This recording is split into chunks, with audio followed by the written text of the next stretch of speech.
I'm Dilek Tuna and you're watching A News. Now let's take a look at today's top stories. US President Donald Trump meets Hungarian Prime Minister Viktor Orban in the Oval Office for bilateral talks.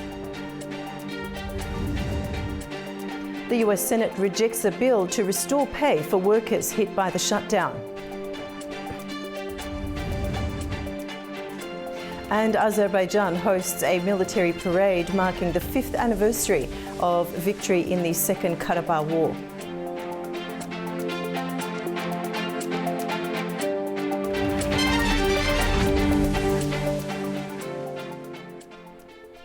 US President Donald Trump welcomed Hungarian Prime Minister Viktor Orban to the White House on Friday for their first bilateral meeting since Trump's return. Energy, the war in Ukraine and immigration topped the agenda, with Trump considering a possible exemption for Hungary from Russian oil sanctions.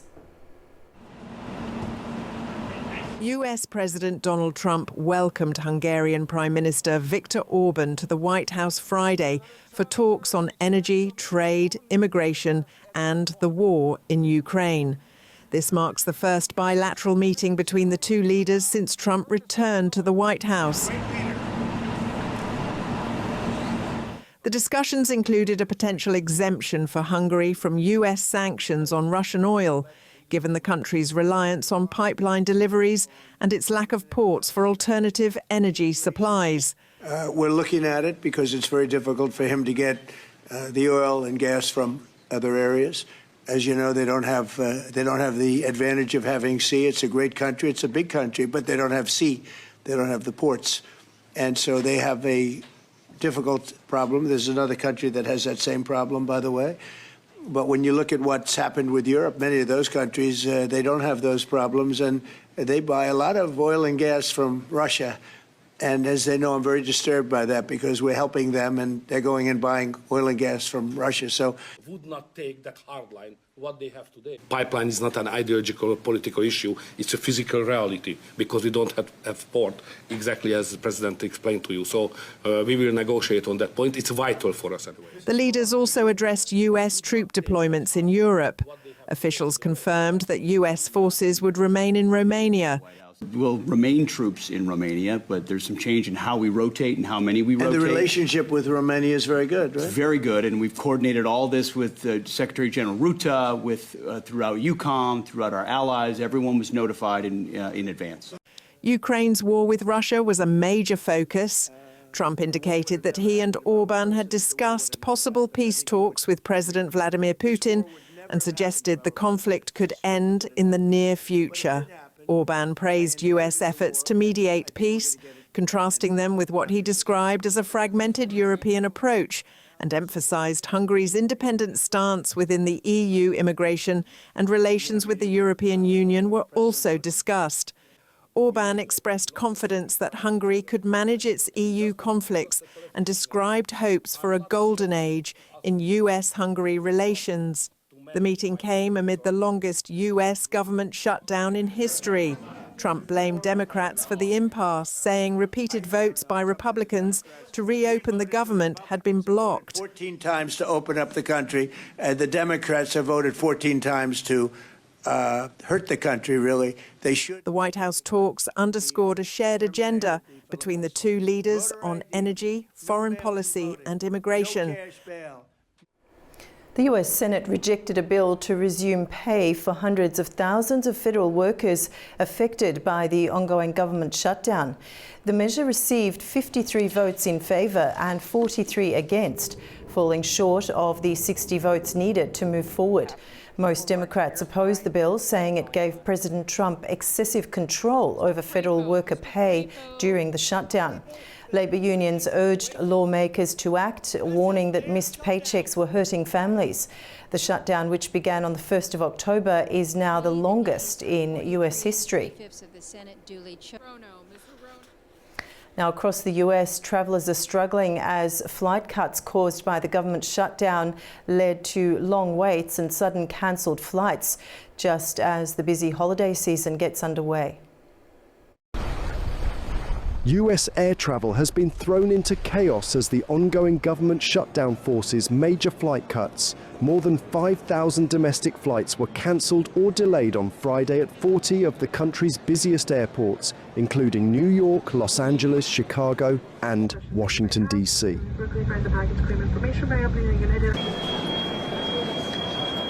The Federal Aviation Administration has ordered airlines to reduce flights by 4%, rising to 10% next week if the shutdown continues. The move is designed to ease pressure on air traffic controllers, essential workers who are still required to report for duty without pay. Many have called in sick or taken second jobs, citing stress and fatigue. From cancelled flights to long security queues, travellers have voiced worries about making it to their destinations.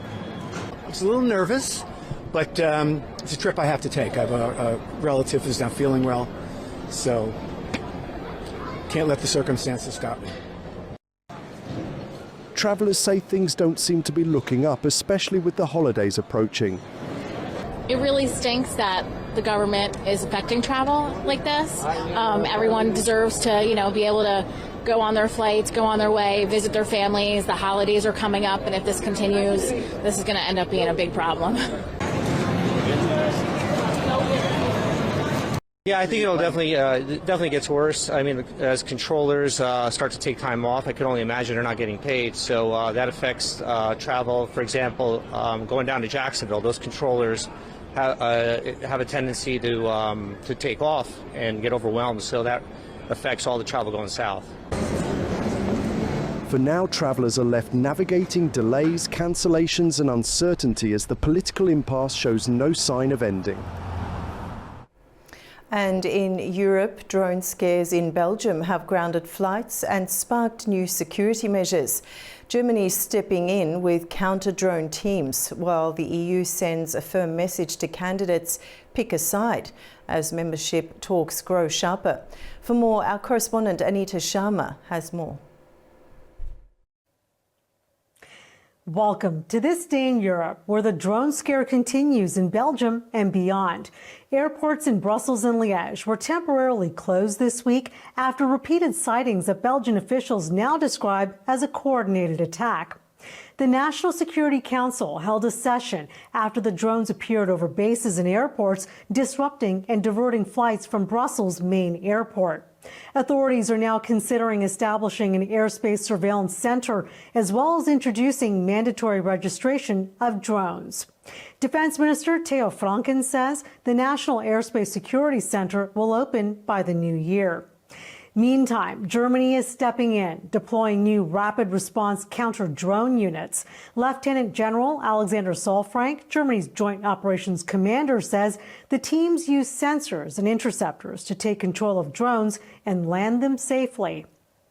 More such teams will be stationed across Europe in the coming weeks. Now, German Defense Minister Boris Pistorius says the incidents in Belgium were intended to spread insecurity and fear-mongering with the message, "Don't you dare touch the frozen Russian assets." Pistorius warns it, quote, cannot be interpreted any other way. He links the incidents to tensions over whether Belgian-held Russian assets should fund Ukraine's war effort, an allegation Moscow denies. Still in Brussels, the EU sends another warning to would-be members that neutrality between the West, Russia, and China will no longer be tolerated. Enlargement Commissioner Marta Koos tells Euronews that candidate countries must choose sides before joining the bloc. This after the European Commission updated the enlargement process for candidates, including Ukraine, Moldova, and the Western Balkans. Analysts say the statement reflects a harder geopolitical line. Joining the EU now means joining the West strategic camp. On Georgia, the commission said it is a candidate country, quote, in name only, following the precarious parliamentary election last year and disputed results by the opposition. The commission sees Montenegro as the front-runner country to join next, along with Albania. It also highlighted Moldova's efforts and urged Ukraine to continue its reform agenda, especially regarding corruption. And finally, the fallout continues in Paris after that spectacular October heist at the Louvre Museum. A French state auditor's report sharply criticizes the museum for using security funds to buy art in the years before the robbery. The 153-page report states that security budgets dropped by 1/3, leaving staff undertrained and cameras outdated. The Louvre says it's already started tightening oversight and is investing in new safeguards. These are the stories we are following for you. For A News, I'm Anita Sharma in Arnhem, Netherlands. A Russian airstrike hit a suburb of Ukraine's Kharkiv on Friday, destroying a gas station and injuring 5 people. Kharkiv officials reported that the attack was carried out with a guided aerial bomb. Emergency workers searched through the debris and a large crater was seen beside the damaged building. Russia's defense ministry said it conducted multiple cluster strikes across Ukraine this week, targeting military and energy infrastructure. The ministry cited that the attacks were in response to Ukrainian drone strikes on Russian civilian sites. Ukrainian President Volodymyr Zelensky said that Russia is gathering troops near the city of Vovchansk in the northeastern Kharkiv region. He told reporters in Kyiv that Moscow's attacks on the eastern city of Pokrovsk were meant to show military success to US President Donald Trump. Zelensky added that Russian forces suffered heavy losses in October, with about 25,000 soldiers killed, mainly due to Ukrainian drone strikes. It is very important for Russia to do everything to really capture Pokrovsk in any format, to show success on the battlefield, whether it is going to be Vovchansk or something else. They need to show success. Then they will be able to try to return the narrative. We told you that we will capture Donbas. Global temperatures are rising faster than at any point in recorded history. Scientists say the effects are already visible in heat waves, storms and shifting ecosystems. Global temperatures are rising at record speed, pushing more extreme weather and visible damage to ecosystems, with new NASA data showing the planet has already warmed about 1.3 to 1.4 degrees Celsius since pre-industrial times. Average global temperatures are climbing about 0.27 degrees Celsius per decade, nearly 50% faster than in the 1990s and 2000s. Right, we've warmed the planet by about 1.5 degrees Celsius since the 19th century, and that is halfway to the Pliocene. And the Pliocene was the period 3 million years ago that was the last time that it was actually quite warm, and that was only 3 degrees Celsius warmer than the pre-industrial. So we're halfway there, but not in millions of years, in 150 years. Sea levels are also rising faster, now about 4.5 millimeters per year over the last decade, compared with 1.85 millimeters per year since 1900. The warming is already pushing some ecosystems toward tipping points. Researchers warn the Amazon rainforest could transform into savanna if deforestation and warming continue. The impacts of climate change on extreme heat. We're seeing it on extreme rainfall. We're seeing it on sea level rise and storm surges if you're in a coastal area. We're seeing it in wildfires. And it is now no longer possible to just say, oh, you know, this is just something that the scientists worry about. It doesn't affect normal people. It's affecting normal people, and it's affecting them all over the world. In 2024 to 2025, around 3.7 million square kilometers burned in wildfires, producing record CO2 emissions. Heat waves and high temperatures are reducing worker productivity and causing tens of thousands of heat-related deaths in Europe alone. Experts stress that normal weather patterns are shifting. Well, but there's no normal, because that implies that we're just going to stay where we are, and we're not. Things are continuing to get worse. For us to stabilize global warming, even at the level that it is now, effectively we have to get to net zero. We have to stop emitting carbon dioxide into the atmosphere, and that's a huge challenge. So that isn't going to happen anytime soon, and so that means that while that's not happening, temperatures are going to increase, and the extremes are going to become more extreme.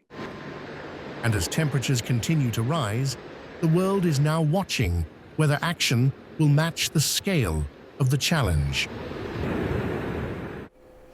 And now joining me to discuss climate change and COP30 is Hugo Mesquita, urban architect in Sao Paulo and Director of Innovation at UBM, Institute of Urbanism and Studies for the Metropolis, joining us from Sao Paulo, Brazil. Hugo, welcome to the program.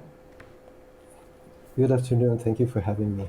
Okay, let's start from the basic question. What are the objectives of COP30? Well, COP30 is the forum to decide implementations on global climate governance. So this is the moment where we can reach a point of having international agreements that allow us to cope with the climate challenge and all the consequences of it.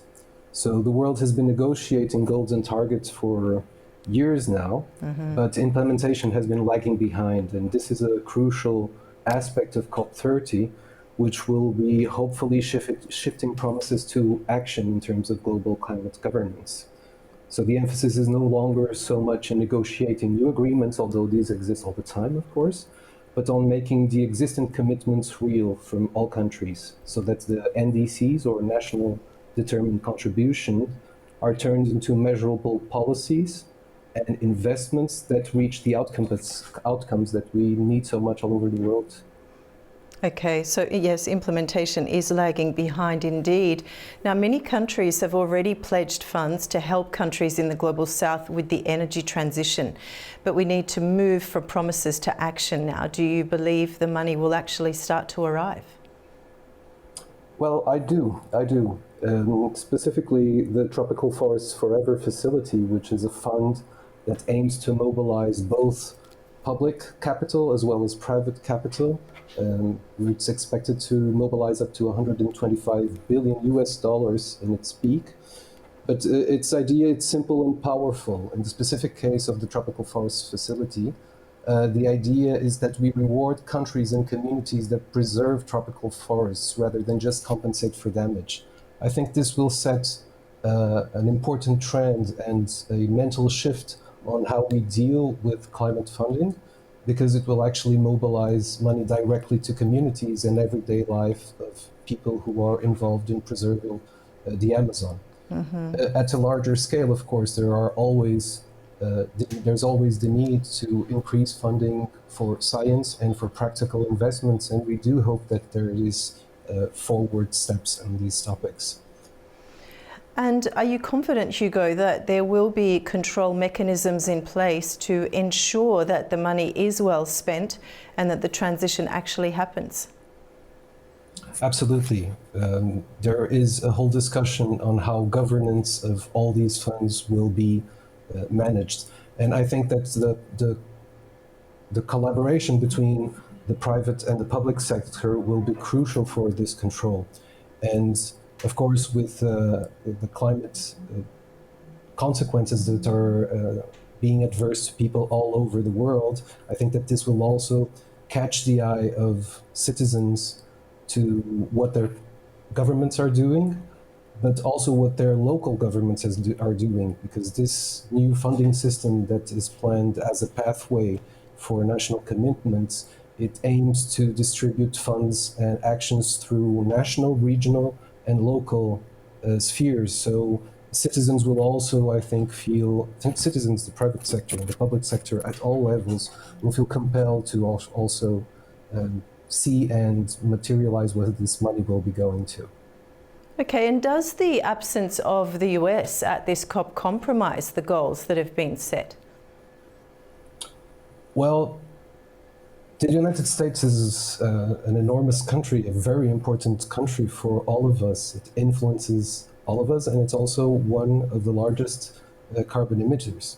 It is a shame that the US is not present, but I think that there's also a great conquest of this COP30, which is to put attention to the global south and all the countries which are organizing themselves as multi-level to reach new agreements and to find their own solutions to the challenge. I think that developing nations will have a growing need to decide by themselves how they will deal with it. And the US, of course, will always be welcome to join the table again. I really hope that this happens because they are much needed for the advancement of global climate policy governance. Certainly. And finally, Hugo, COP30 is also discussing another critical issue, which is the adaptation of cities to climate change, particularly in the construction of buildings. What can you say about this? Well, the construction of buildings is, due to the technologies that are used, is a large producer of carbon emissions.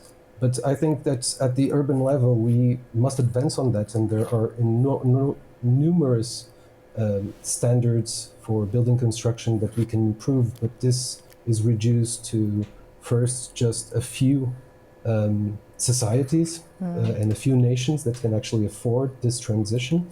But I think that we actually have to understand, and this is a central point of COP, that the urban transition will reach a new level of understanding as COP will be integrating coastal and maritime resilience to cities and to forests. And this is actually the ecology of our ecology, the ecology of daily life of human beings. So cities will be, of course, at the forefront, but not just with building construction, but also the nature-based solutions, for instance, that will actually adapt cities or allow cities to adapt themselves better to floods and storms.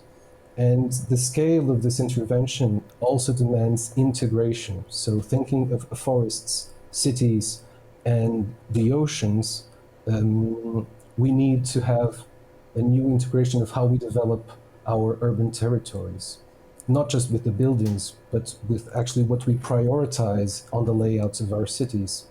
Mass transportation, the electrification of transport networks, the decarbonization of sea transport, for instance. These are just a few of the very, very large tasks that we have ahead. Hugo, thank you so much for joining us. Thanks for the insight, and it's been a pleasure talking to you. Thank you, it was my pleasure.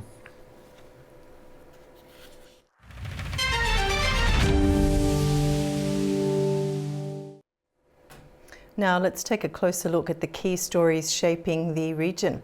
5 years on from the Karabakh War, the South Caucasus is witnessing a new reality. Long-awaited peace is finally defining a time of growth and opportunity. And in this report, we take a closer look at how policy and logistics have evolved across the region. Thinking of modern war, one pictures drones in the sky, ultrasound weapons cutting through clouds, and machines crushing every threat. Yet beneath this high-tech facade, one element endures through time. Strategy. For centuries, strategy has shaped not only victories but also the political realities that follow. In 2020, the Second Karabakh War struck like a hammer against the glass wall that had frozen South Caucasus politics for 3 decades.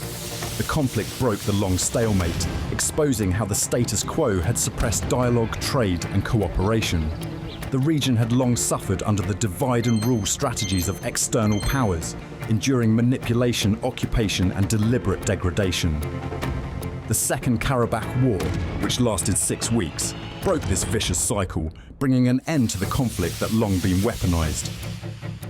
The world's reaction to the war largely shaped the policies that followed its end.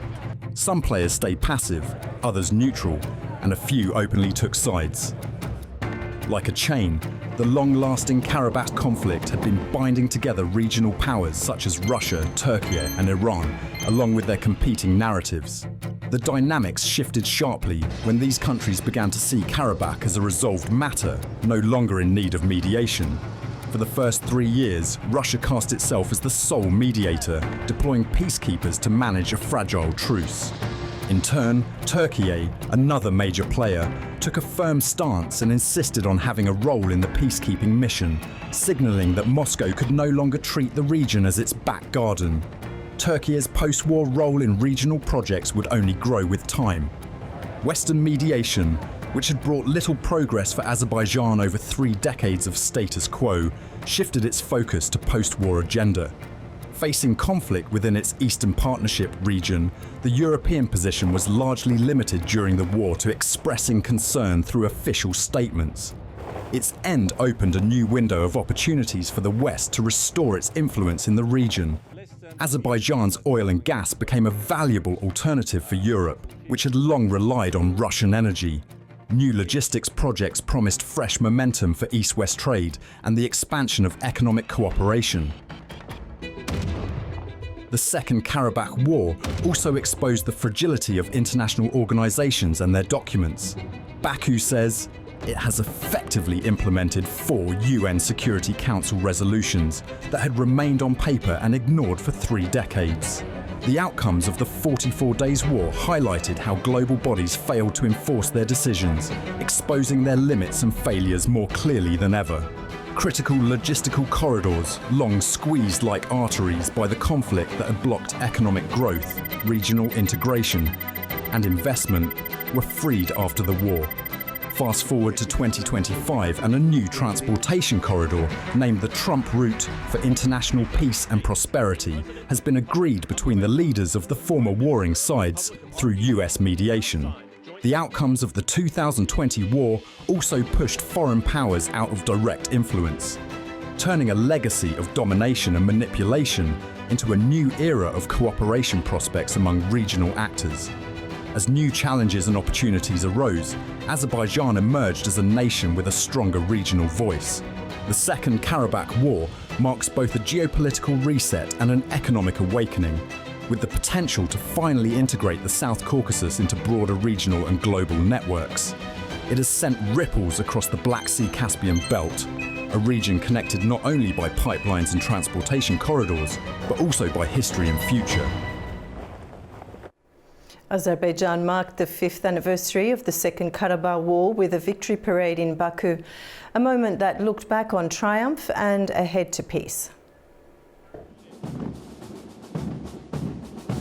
5 years after its victory in the Second Karabakh War, Azerbaijan has marked the anniversary with a parade in Baku, a carefully choreographed display of national pride and military confidence.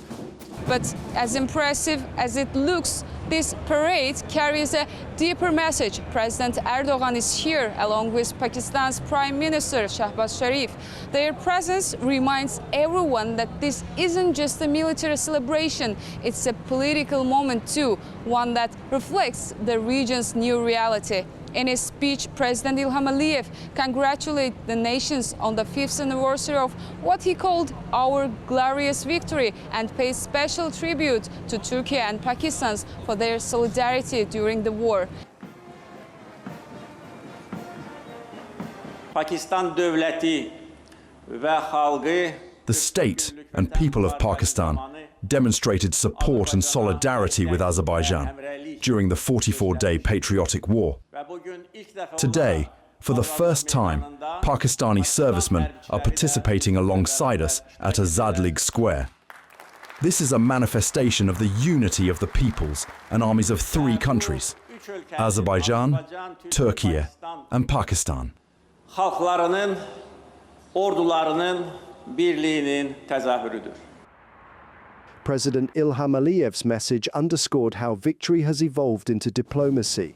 By hosting leaders of Turkey and Pakistan, Baku projected an image of strategic partnership, a triangle of solidarity that extends beyond defense, touching trade, connectivity, and regional balance. The sight of Pakistani troops marching alongside Turkish and Azerbaijani units was as much a statement of geopolitical alignment as it was of commemoration.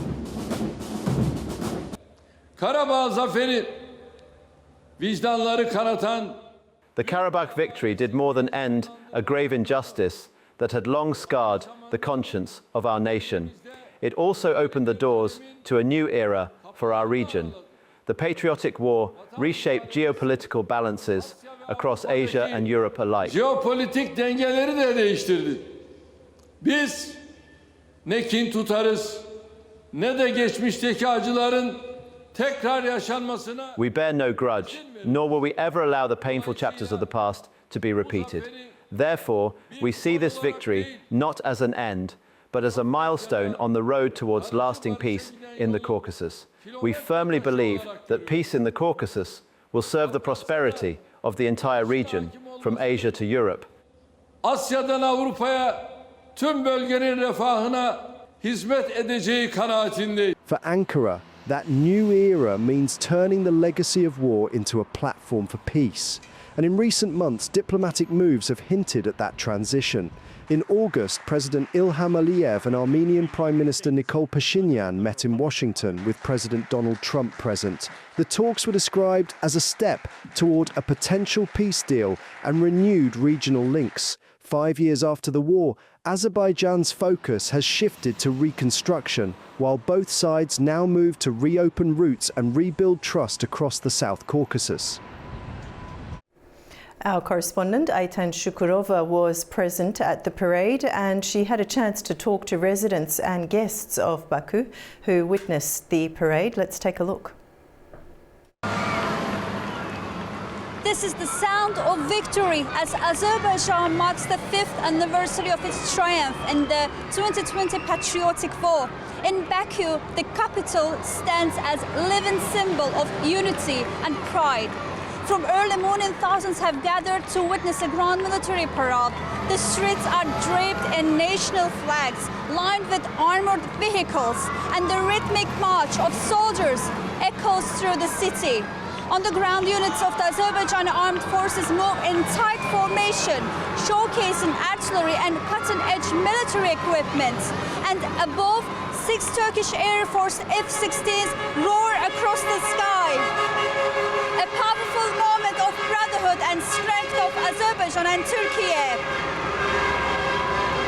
The atmosphere here is filled with honor and pride, applause and emotion.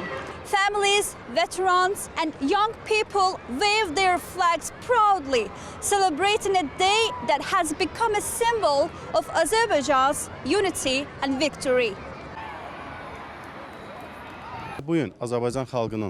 Today is the most prideful day for the people of Azerbaijan, Victory Day.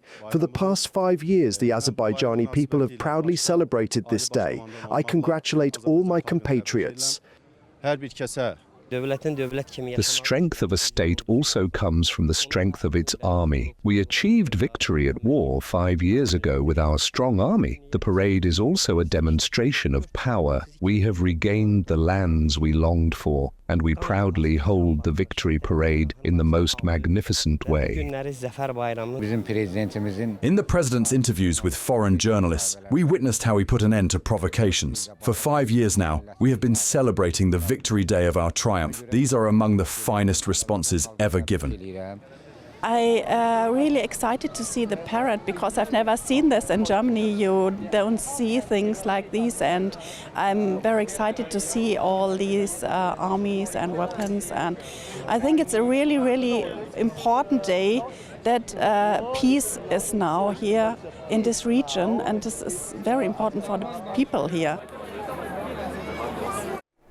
Georgian Prime Minister Irakli Kopakidze stated that Georgia is taking active steps to strengthen its role in China's Belt and Road Initiative. He emphasised that the country seeks to secure a strong position in the project and serve as a key transit hub connecting East and West. Kopakidze noted that Georgia's participation in the initiative presents significant long-term opportunities. He added that the government is investing heavily in railways, highways, seaports, airports and railways to boost the country's transit potential and reinforce its position in global connectivity. US President Donald Trump has hosted the leaders of 5 Central Asian nations at the White House, highlighting critical minerals and regional cooperation as top priorities. During the meeting, Central Asian leaders praised his efforts to strengthen engagement with the region. The talks focused on expanding economic and energy ties under the C5+1 platform. Here's the latest. Meetings with these leaders in the Oval Office. US President Donald Trump said critical minerals is a top priority for his administration.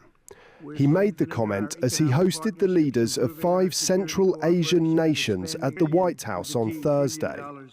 The meeting focused on strengthening global supply chains and expanding America's economic partnerships in the resource-rich region. The talks brought together presidents of Kazakhstan, Kyrgyzstan, Tajikistan, Turkmenistan and Uzbekistan, as Washington seeks to bolster its presence in Central Asia, a region long influenced by Russia and now increasingly courted by China.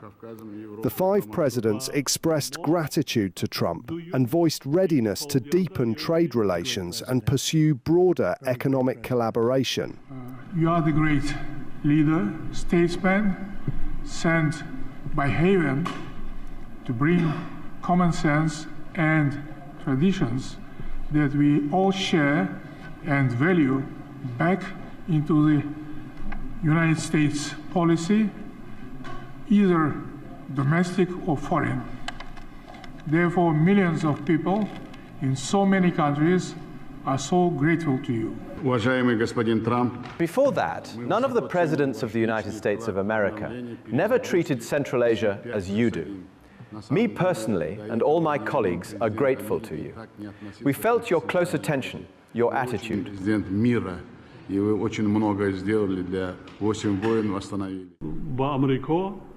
The American companies, they're particularly interested in antimony and many rare earth minerals, which Tajikistan has abundant resources. And Tajikistan, among the Central Asian countries, has a very rich, boundless potential in the resources and critical minerals. And we are very keen to continue closely our cooperation on security items, which we are so concerned for so far. And I wish you every bit of luck to your endeavors as a president of peace.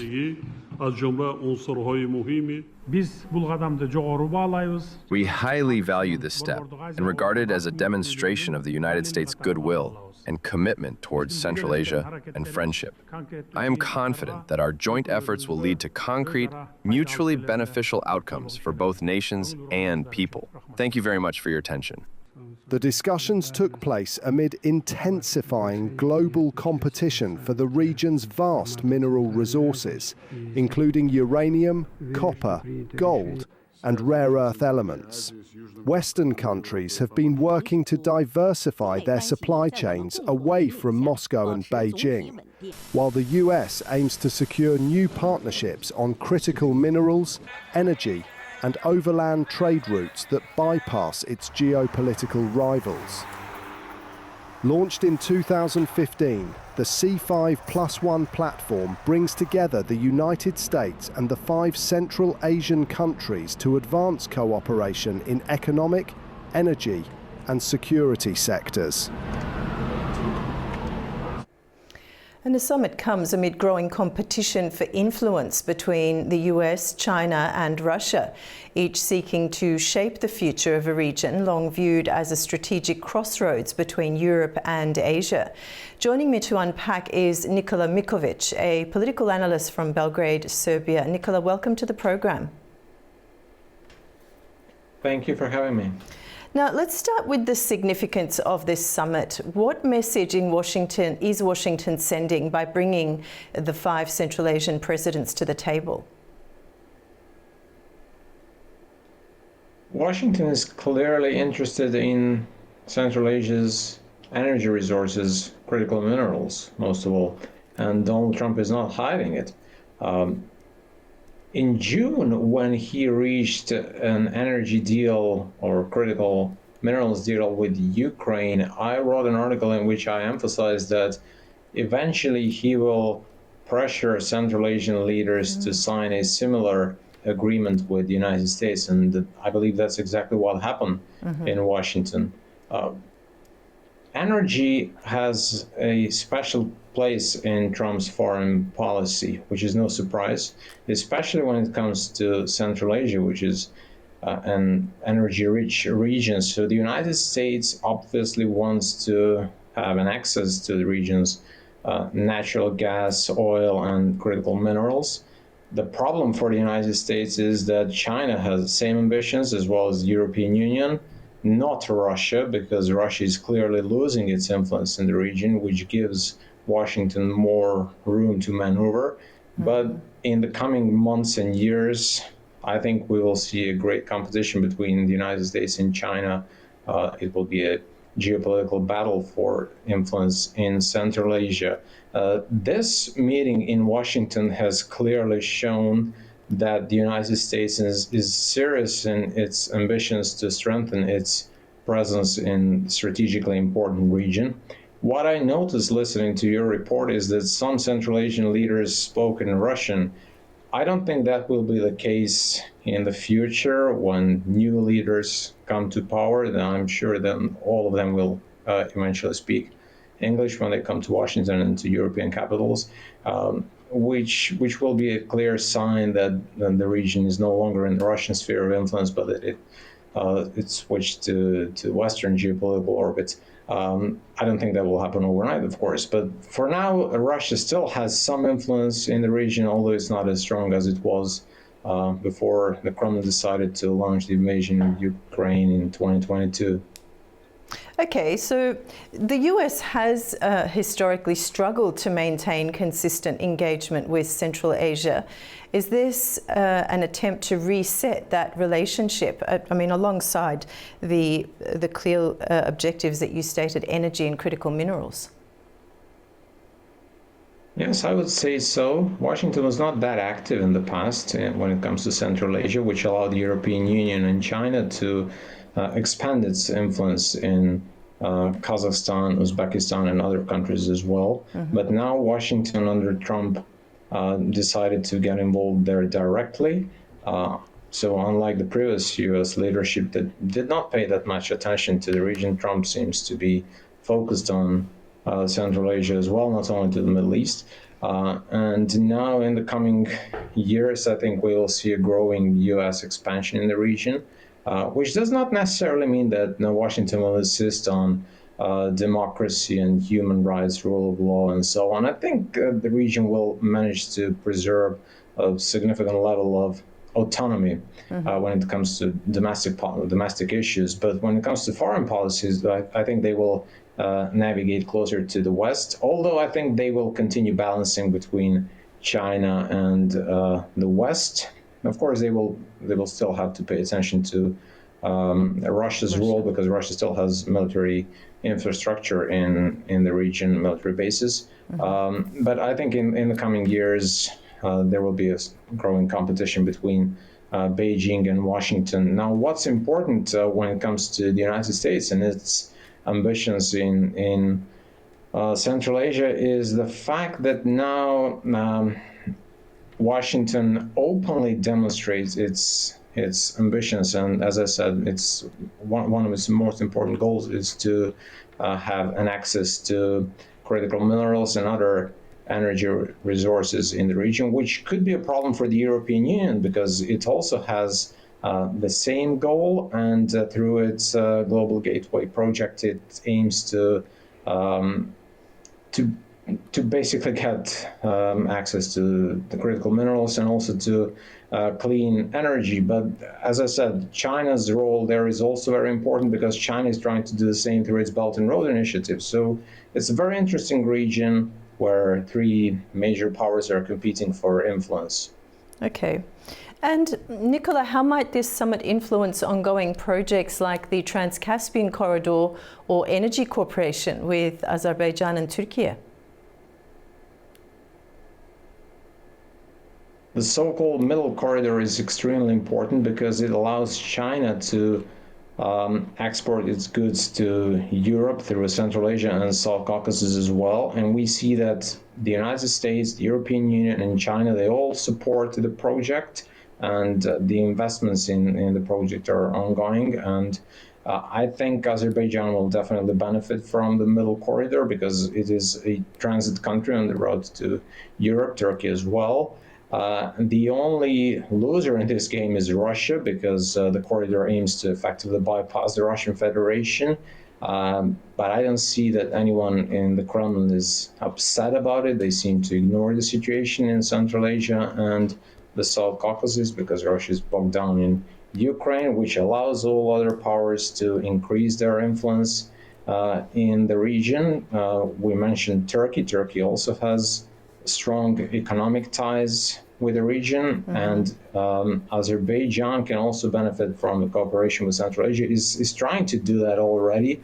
We know that the European Union aims to turn both Azerbaijan and Central Asian countries into significant exporters of the so-called green electricity. They plan to invest into the green energy infrastructure in Central Asian countries, Kazakhstan and Uzbekistan, and also in Azerbaijan, so that they can begin producing clean electricity and then exporting it to Europe through Georgia and Turkey. They will continue investing in this extremely important project. China is, interestingly enough, doing the same. It's helping Europe get clean energy from Central Asia by investing in their green energy infrastructure. But of course, Beijing will benefit from that as well because Chinese companies are directly involved in those projects. Okay. Nicola, that's all we have time for this evening. Thank you so much for joining us. I appreciate your insight. Thank you. Peace talks between Afghanistan and Pakistan have failed, but a fragile ceasefire remains in place.